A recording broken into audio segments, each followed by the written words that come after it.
तो हमारा अगला वर्ड है डिस्डेन।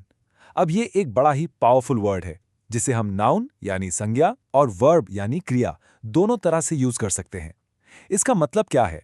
इसका मतलब है द फीलिंग दैट समवन और something is unworthy of one's consideration और रिस्पेक्ट। आसान शब्दों में कहें तो जब आप किसी को या किसी चीज को इतना नीचा समझते हैं कि वो आपके रिस्पेक्ट के लायक ही नहीं लगता। ये सिर्फ डिसलाइक नहीं है, ये उससे भी कहीं ज्यादा स्ट्रॉन्ग फीलिंग है। चलिए इसको एक एग्जाम्पल से समझते हैं, थोड़ा विजुअलाइज करते हैं। सेंटेंस है, the queen looked at the clumsy jester with complete disdain. यहां आप इमेजिन कीजिए, एक रानी है और उसके सामने एक जेस्टर यानी एक मस्खरा कोई गलती कर देता है, तो रानी उससे गुस्से से नहीं बल्कि पूरे अपमान से देखती है। उसकी आंखों में साफ दिख रहा है कि वो उस जेस्टर को अपने बराबर का समझती ही नहीं। बस यही फीलिंग है डिसडेन की, एकदम गहरा डिसरेस्पेक्ट। और सुनिए, डिसडेन सिर्फ लोगों के एक्शंस के लिए नहीं, उनके कैरेक्टर के लिए भी हो सकता है। जैसे इस एग्जाम्पल में, he felt a deep disdain for anyone who was dishonest. यहां डिसडेन एक गहरी नफरत है उन सभी लोगों के लिए जो बेईमान होते हैं, जो डिसऑनेस्ट होते हैं। यह सेंटेंस दिखाता है कि उस इंसान के मॉरल्स, उसके उसूल कितने स्ट्रांग हैं। उसके लिए बेईमानी सिर्फ एक गलती नहीं बल्कि एक ऐसी चीज है जिसके लिए उसके दिल में जरा सी भी रिस्पेक्ट नहीं है। और एक और चीज, डिसडेन हमेशा बोलकर नहीं दिखाया जाता, कभी कभी चुप रहना ज्यादा असर डालता है। इस सेंटेंस को देखिए, the famous artist showed her disdain for the new art trend by refusing to even discuss it.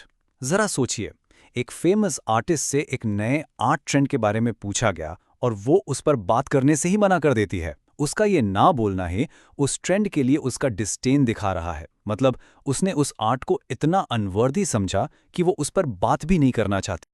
अब देखते हैं कि ये वर्ड रियल वर्ल्ड में, जैसे न्यूज रिपोर्ट्स में, कैसे यूज होता है। अक्सर आपको ऐसा कुछ सुनने को मिलेगा, the politician treated the reporters question with disdain, calling it simplistic and irrelevant. यहां क्या हो रहा है? पॉलिटिशियन रिपोर्टर का सवाल का जवाब नहीं दे रहा, उल्टा उस सवाल को ही बहुत सिंपल और बेकार बता रहा है। ऐसा करके वो रिपोर्टर और उसके सवाल दोनों के लिए अपना डिसडेन यानी अपमान दिखा रहा है। जैसे वो कह रहा हो, तुम्हारा सवाल मेरे टाइम के लायक ही नहीं। हर वर्ड की एक फैमिली होती है। आइए डिसडेन के कुछ सिनोनिम्स यानी इसके जैसे मीनिंग वाले शब्द देखते हैं। ये हैं कंटेम्प्ट, स्कोन और स्कोनफुलनेस। इन सभी शब्दों में डिसडेन की ही झलक है, किसी को नीचा दिखाने की, अपमान करने की फीलिंग। और अब इसके ऑपोजिट्स यानी इसके विलोम शब्द। जब आप डिसडेन फील नहीं करते तो आप क्या फील करते हैं? आप फील करते हैं रिस्पेक्ट यानी इज्जत, एडमिरेशन यानी प्रशंसा, या फिर आप करते हैं प्रेज यानी तारीफ।